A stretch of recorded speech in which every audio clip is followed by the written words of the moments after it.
जगाचा पोशिंदा तो बळीराजा. बळीराजा आपल्या शेतामध्ये वेगवेगळे प्रयोग करत असतो.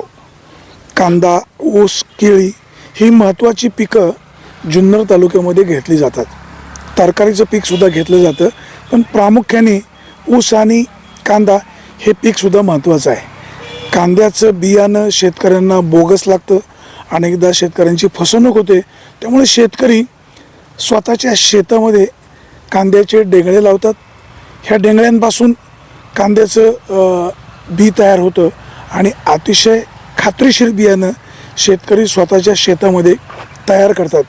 स्वतःच्या शेतामध्ये केलेलं हे कांद्याचं बियाणं, त्याची रोपं तयार करून शेतामध्येच कांद्याची लागवड केली जाते आणि चांगल्या प्रकारचा कांदा उत्पादित होतो.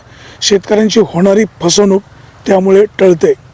हल्ली शेतकऱ्यांचा कल स्वतःच्या शेतामध्येच कांद्याचं बियाणं उत्पादित करण्याचा कल वाढलेला आहे. जुन्नर तालुक्यामध्ये हजारो एकर क्षेत्रामध्ये कांद्याची लागवड होत असते. अनेकदा शेतकऱ्यांची कांद्याच्या रोपातनं किंवा बियाणं खराब लागलं म्हणून फसवणूक होते. ही फसवणूक टाळण्यासाठी शेतकरी अशा प्रकारचा प्रयोग करतात. जुन्नर तालुक्यातील असा हा प्रयोग इतरांसाठी नक्कीच आदर्श ठरतोय. सुरेश वाणी, विघ्नर टाइम्स, येडगाव.